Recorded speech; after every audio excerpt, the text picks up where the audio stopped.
5.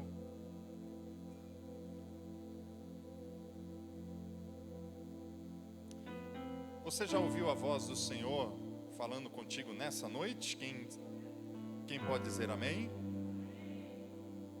Eu ouvi a voz de Deus.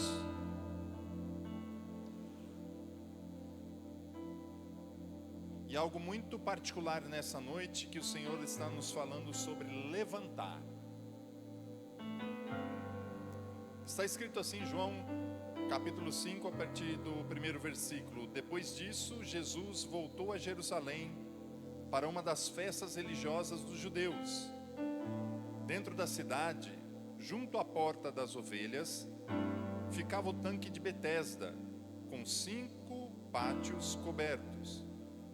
Ficavam ali cegos, mancos e paralíticos, uma multidão de enfermos, esperando um movimento da água, pois um anjo do Senhor descia de vez em quando e agitava a água.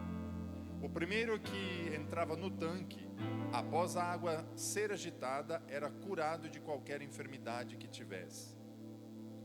Um dos homens ali estava doente havia 38 anos. Quando Jesus ouviu e soube que estava enfermo por tanto tempo, perguntou-lhe: "Você gostaria de ser curado?" O homem respondeu: "Não consigo, Senhor, pois não tenho quem me coloque no tanque quando a água se agita. Alguém sempre chega antes de mim." Jesus lhe disse: "Levante, pegue sua maca e ande." No mesmo instante, o homem ficou curado.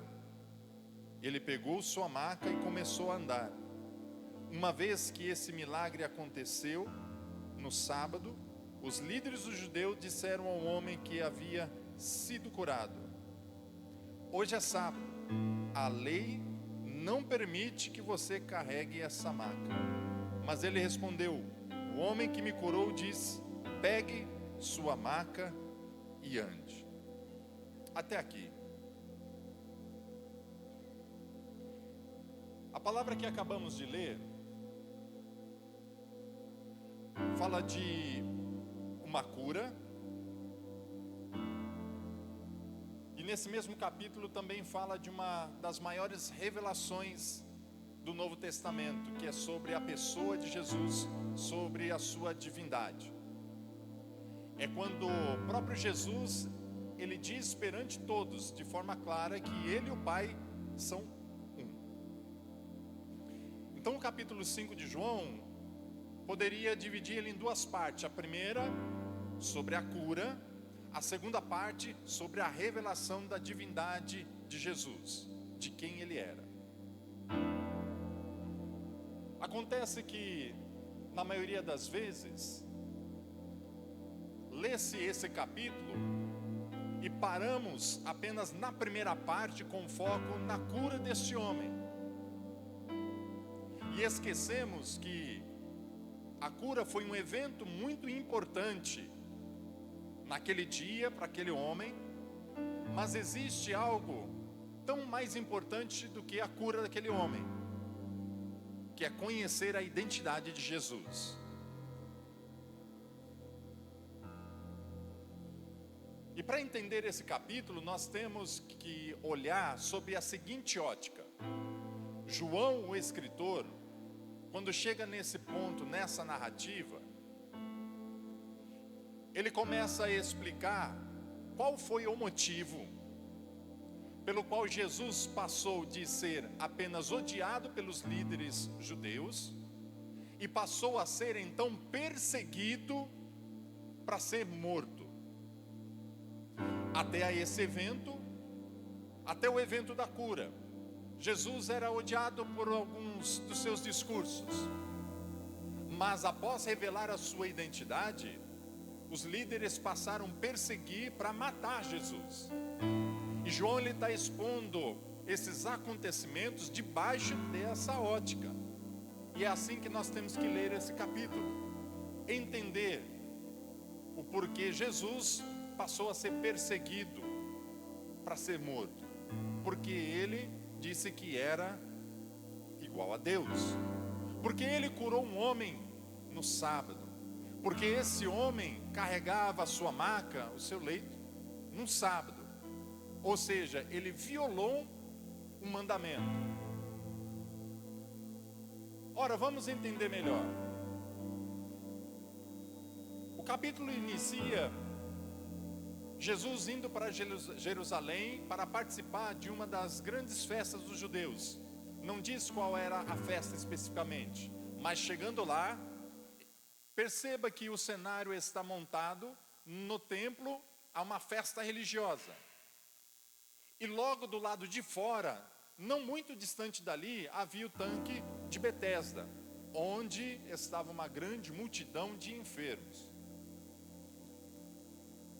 Me chama a atenção que quando Jesus vai para Jerusalém nessa data, ele encontra no mesmo lugar, no mesmo dia, uma multidão celebrando e adorando a Deus e outra multidão enferma gemendo.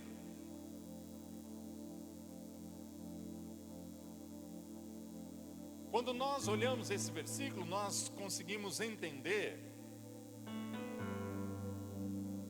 que nos nossos dias não são diferentes. Que enquanto estamos aqui num culto, louvando a Deus, adorando a Deus, estamos felizes. Temos oportunidade de abrir a nossa boca e cantar louvores. Não muito distante desse lugar que nós estamos, há alguém que abre a boca para gemer de dor. Enquanto nós estamos aqui e dizemos glórias a Deus, obrigado Deus, tem alguém não muito distante daqui pedindo: Deus, socorre-me, Deus, cura-me, Deus, livra-me dessa dor. Perceba que Jesus, nesse capítulo, ele vai visitar os dois ambientes. E eu quero afirmar aqui para você nessa noite: não há distinção para Jesus de quem está no templo e de quem está miseravelmente doente e enfermo. Porque quando Deus quer manifestar a sua graça, não é a circunstância, não é o local que vai impedir o agir de Deus. Nessa noite, se há alguém que a sua boca é um gemido de dor, são palavras de lamento, são súplicas pedindo para Deus por socorro, Jesus vai te visitar. Aquele também que está com seu coração cheio de alegria e gratidão, Jesus também vai te visitar. O que eu quero dizer para você, independente do ambiente que você esteja, se lembre, isso não te afasta da presença de Deus. Você pode levantar o seu clamor, você pode levantar a sua adoração, seja no templo ou num tanque onde você espera a sua vez por misericórdia. Jesus chegando nesse lugar, no tanque de Betesda, que significa casa de misericórdia, o texto vai dizer que havia águas que se agitavam de tempos em tempos quando um anjo descia. Preste atenção no que eu vou dizer. A maioria dos estudiosos entende que esse versículo não fazia parte do texto original. Ele era um comentário de rodapé. E com o passar do tempo, para que haja a compreensão melhor do tempo, ele foi colocado junto ao texto. Mas sempre houve esse comentário para explicar o porquê a multidão de enfermos ficava ali naquele tanque. Historicamente nós vamos ver que o lugar, tradicionalmente, os judeus não aceitavam e não acreditavam nesse tipo de movimento, nesse tipo de crença. A Bíblia ela está deixando clara que essa questão de movimento de águas e um anjo descendo não era literalmente algo que acontecia, mas era o que as pessoas acreditavam. Quem está entendendo, diga amém. Perceba que nem tudo aquilo que as pessoas acreditam, de fato, é o que Deus está validando, fazendo, revelando. O que eu quero dizer é que existem muitos movimentos quais as multidões se aglomeram achando que é o mover de Deus, quando na verdade não passam de crenças cuja misericórdia e graça de Deus não está ali.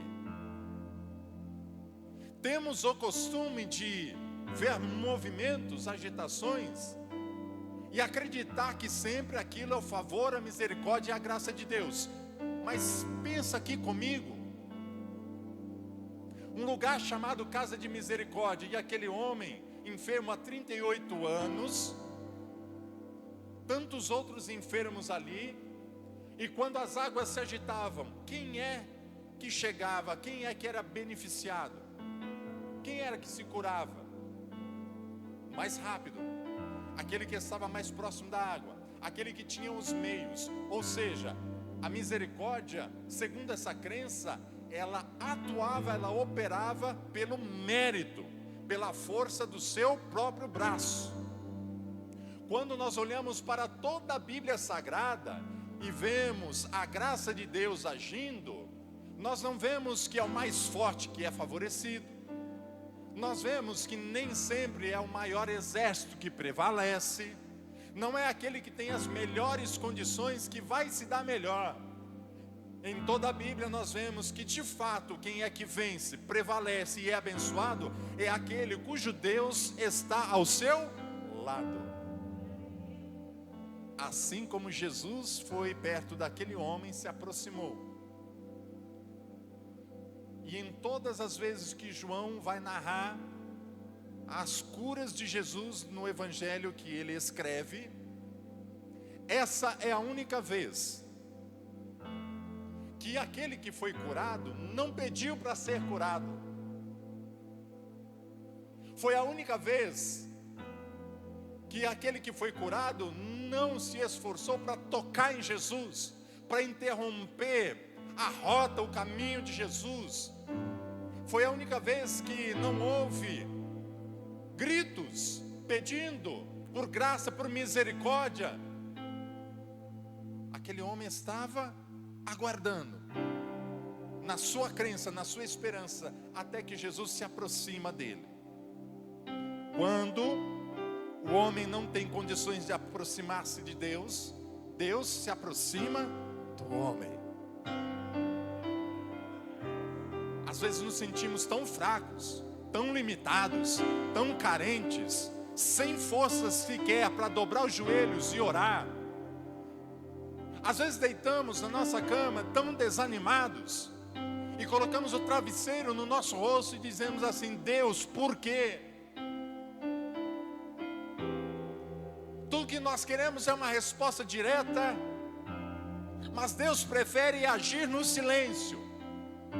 Passam-se dias, noites, madrugadas, problemas que não se resolvem, soluções que não acontecem, e o silêncio permanece até o momento que a graça se aproxima.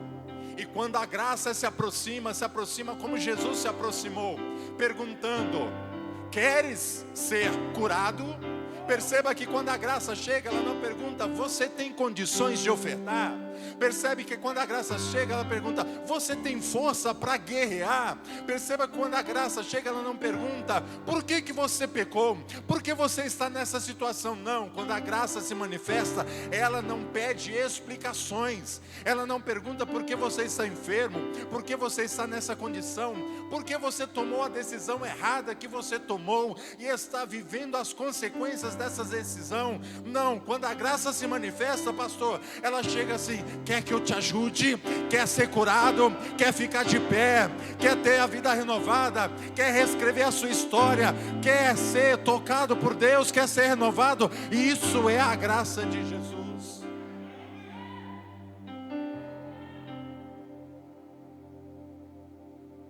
O desejo do meu coração nessa noite é que a graça de Jesus encontre cada um de vocês aqui.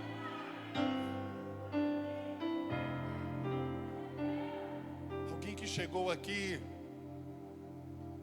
pedindo para Deus: Deus, me dá condições de pagar o meu aluguel,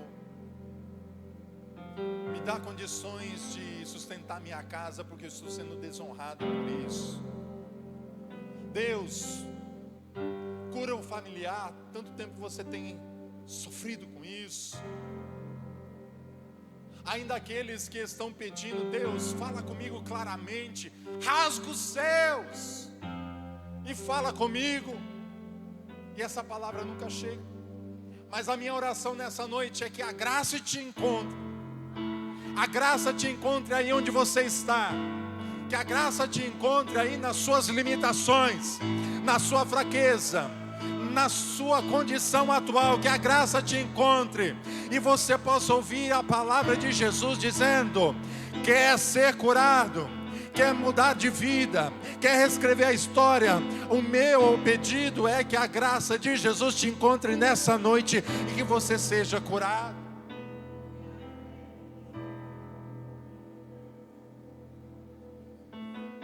Nós lemos aqui que esse homem não pediu para ser curado, mas ele expôs aquilo que estava dentro de si. Irmão, se a gente perguntar assim: você acha que Deus tem humor? Você acha que Deus faz algumas brincadeiras de vez em quando? Eu penso que sim. Porque se um homem está enfermo, 38 anos, em cima de uma maca, pastor, Jesus chega e pergunta para ele assim: você quer ser curado? Imagina você cheio de problemas, cheio dos boletos ali, acumulou. Jesus pergunta assim: você quer pagar esses boletos? Em casa eu brinco muito assim, né? Às vezes a esposa pergunta, as crianças perguntam, coisas desse tipo. Eu falo: não, deixa aí os boletos. Uma hora eles vão criar asa e vão desaparecer. Mas as palavras daquele homem revelam a sua crença, sua limitação, porque ele não queria ser curado. Ele disse para Jesus que ele queria os meios para alcançar o objetivo dele. Será que nós estamos falando com Deus da mesma maneira?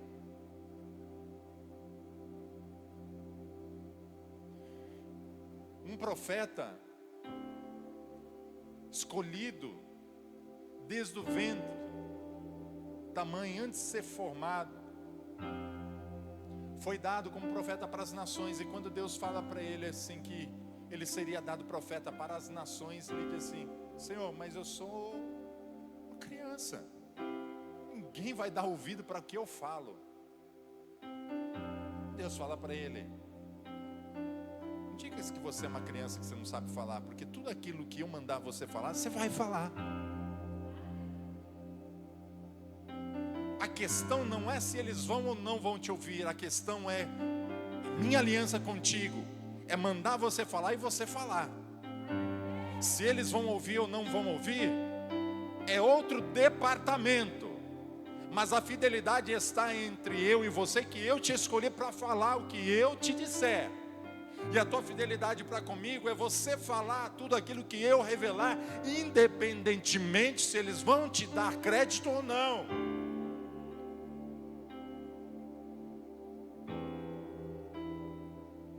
Povo hebreu, escravo no Egito, Deus levanta um libertador. E aí ele diz assim: Senhor, mas eu sou homem pesado para falar. Como é que eu vou me comunicar com esse povo? Tá bom, então chama o teu irmão, vai ser o porta-voz, mas eu vou falar contigo.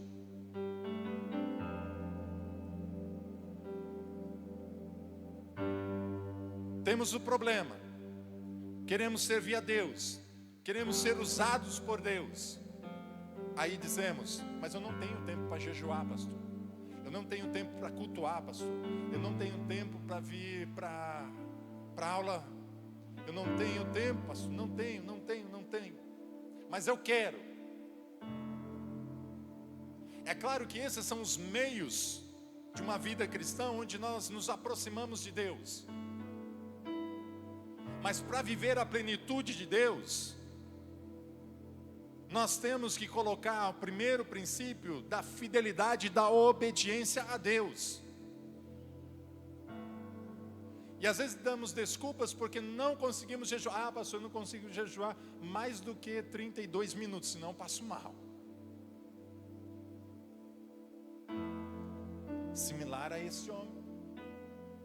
O que tanto você tem pedido para Deus, falado com Deus? E Deus está te perguntando: você quer de fato que isso aconteça? Você já entrou no propósito de Deus? E dentro do propósito de Deus, Deus está te direcionando. E o que falta para você? Você vai arrumar um monte de desculpas. Como eu já arrumei tantas desculpas para não pregar, para não servir, para não dar aula, para não ministrar. Tantas e tantas desculpas. Eu cheguei aqui e iniciei esse sermão falando de desculpas que eu poderia dar. Dirigi mais de 8 horas, cansado, trabalhando, fazendo a pintura em casa. Não tinha nada, nenhum compromisso. O pastor me chama de última hora. Eu tinha todas as razões e motivos para dizer: pastor, estou sem tempo. Mas lá no íntimo, lembra quando o Senhor te chamou? Lembra quando na sua conversão você orou e pediu: Senhor, eu quero ser um pregador igual a Ele, eu quero pregar igual a Ele. E agora que a oportunidade se abre, tu está cansado? Você não teve tempo para jejuar? Você não tem tempo para ler a Bíblia? Pois é, vai no caminho, abre a tua Bíblia, vai orando, porque o Senhor vai pôr a palavra na boca, vai encher teu coração, vai te inspirar, tu vai partilhar aquilo que eu entrego. A verdade é que não tem nada de mesmo, porque se o Senhor não revelar, para isso ser partilhado daqui para vocês, então meus irmãos, estão falando de homem para homem. Mas uma vez que somos chamados, escolhidos, e de Deus há a revelação, de Deus há o entendimento, de Deus há a palavra emanada dos céus, que passa por um canal para ser partilhado entre homens, entre irmãos de fé, então o propósito de Deus está se cumprindo, o nome do Senhor está sendo glorificado. Quando é que vamos parar de dar desculpas?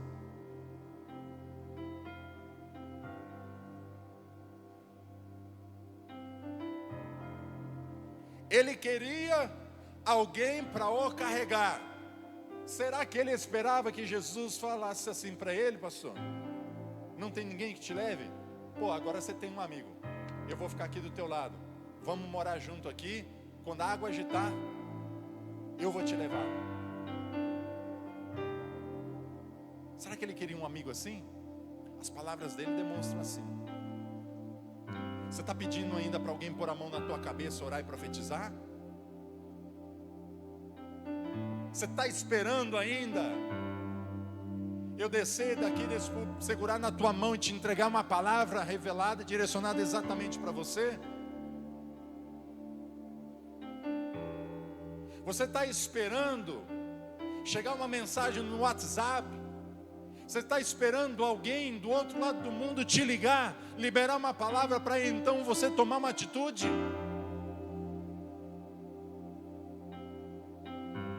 Hoje Jesus está aqui perguntando para você se você quer ser curado. Mas essa noite pode ser uma noite diferente se você mudar a sua resposta. Ao invés de querer alguém que te carregue no colo, Jesus pode te dar uma ordem de dizer assim: levanta-te, toma a tua cama e anda em nome de Jesus.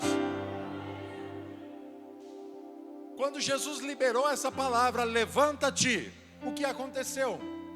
Músculos, pastora, nervos que não trabalhavam há 38 anos, começaram a funcionar naquele mesmo instante. Vigor, mobilidade, flexão, pastor, que não tinha há 38 anos naquele corpo, passaram a ter naquele mesmo instante.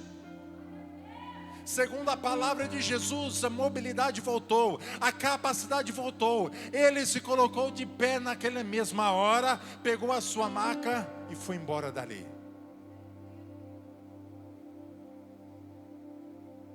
Aí eu fui ler a Bíblia enquanto estava vindo aqui. Quando o pastor leu aqui sobre levantar, ficar de pé, o coxo fica de pé, é a mesma palavra no grego que Jesus falou para aquele homem, está escrito na Bíblia, naquele coxo: levanta-te. Foi a mesma palavra quando Jesus disse para o filho da viúva se levantar para ressuscitar morto. Foi a mesma palavra: levanta-te.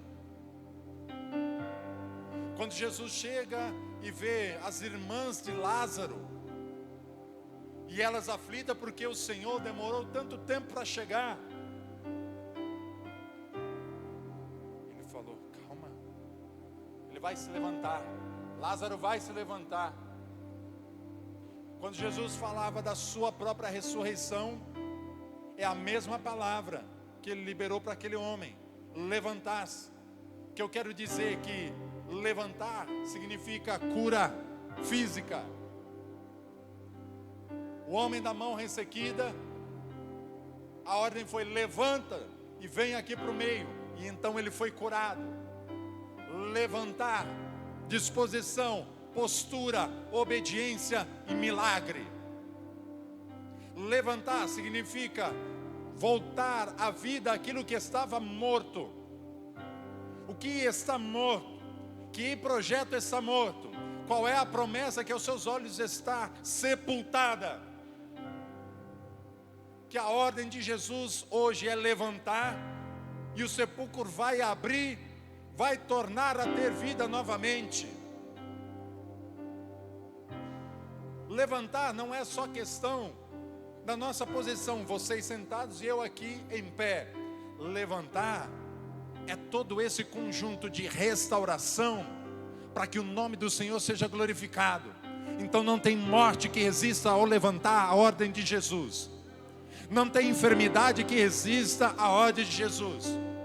Não tem sequer a falta de entendimento daquele homem, quando ele está pedindo meios, e Jesus chega para ele assim: não vou te entregar meio, eu vou te entregar a solução. Levanta.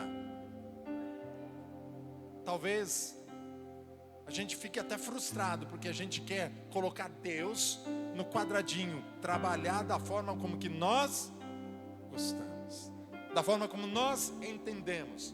E aí a graça vem, meu irmão, bagunça todo o sistema, quebra todos os protocolos, muda tudo. E aí a graça vem colocando tudo de pé novamente. Aquele homem sai dali carregando a sua cama. E ele sai da onde? Do tanque de Betesda. Ele sai de meio aos enfermos. E ele vai para onde? Ele vai para o templo.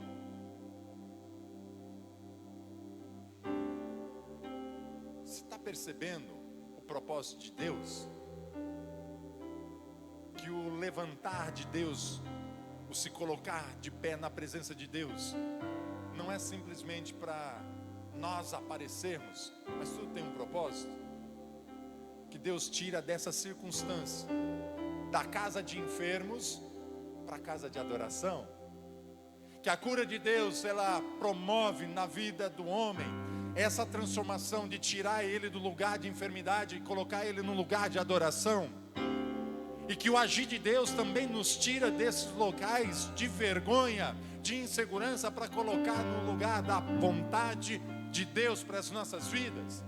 Que o mover de Deus, a cura de Deus, que o agir de Deus, do abrir das portas de Deus para nós, é para nos conduzirmos ao centro da vontade dEle, para que o nome dEle seja glorificado.